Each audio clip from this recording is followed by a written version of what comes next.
Hello friends, welcome to our channel. This is Giri. ఈ వీడియోలో మనం ప్రముఖ భూమి చట్టాలు మరియు వాటి ప్రాముఖ్యత ఈ యొక్క కంప్లీట్ డీటెయిల్స్ అయితే చూద్దాం.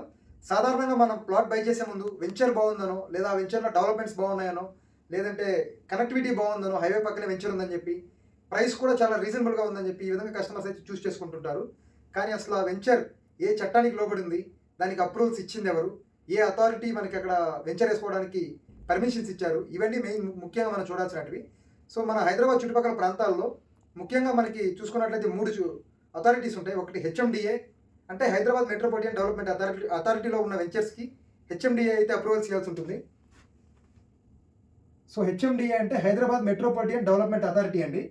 ఈ హెచ్ఎండిఏ ప్రాజెక్ట్స్ అన్నిటికీ ఎల్పీ నెంబర్స్ ఉంటాయి. మీరు ఆ ఎల్పీ నెంబర్స్ తోటి మీరు కనుక ఈ యొక్క వెబ్సైట్లో చెక్ చేసినట్లయితే కంప్లీట్ ప్రాజెక్ట్ డీటెయిల్స్ మీకు క్లియర్గా అందులో ఇన్ఫర్మేషన్ అనేది ఉంటుంది. మెట్రోపాలిటన్ డెవలప్మెంట్ అథారిటీలో కనుక ఉన్నటువంటి ప్రాజెక్ట్లో మీరు పర్చేస్ చేస్తుంటే ఖచ్చితంగా హెచ్ఎండిఏ దగ్గర నుంచి ఎల్పీ నెంబర్స్ అయితే ఉండాలి, layout permit numbers. So next ఇది వచ్చేసి మీరు hmda.gov. అనే వెబ్సైట్లో కనుక మీరు చెక్ చేస్తే ఆ యొక్క కంప్లీట్ ప్రాజెక్ట్ ఇన్ఫర్మేషన్ అనేది ఉంటుంది. సో సెకండ్ చూసినట్లయితే మనకి డిటిసిపి అండి.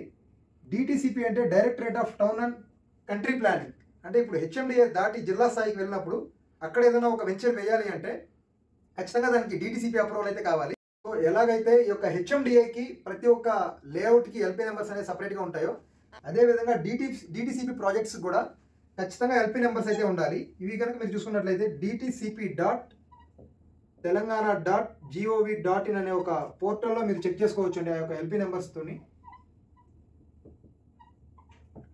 సో నెక్స్ట్ వచ్చేసి మనకి వైటీడీఏ అని ఉంటుంది. వైటీడీఏ అంటే Yadadri temple development authority. So ఏదైనా కనుక ఒక వెంచర్ యాదగిరిగుట్ట పరిసరాల్లో ఉంటే ఖచ్చితంగా దానికైతే వైటీడీఏ అప్రూవల్ అయితే ఉండాలి. అండ్ అదేవిధంగా మనకి వీటన్నిటికంటే ఇంపార్టెంట్ వచ్చేసి మనకి రెరా అండి. సో కంపెనీకి ఒకటే రెరా ఉంటే సరిపోదు, ప్రతి ప్రాజెక్ట్కి ఇండివిజువల్ రెరా నెంబర్స్ అయితే ఉండాలి. సో ఖచ్చితంగా మీరు ఆ రెరా నెంబర్ కనుక మీరు రెరా వెబ్సైట్లోకి వెళ్ళి చెక్ చేశారు అంటే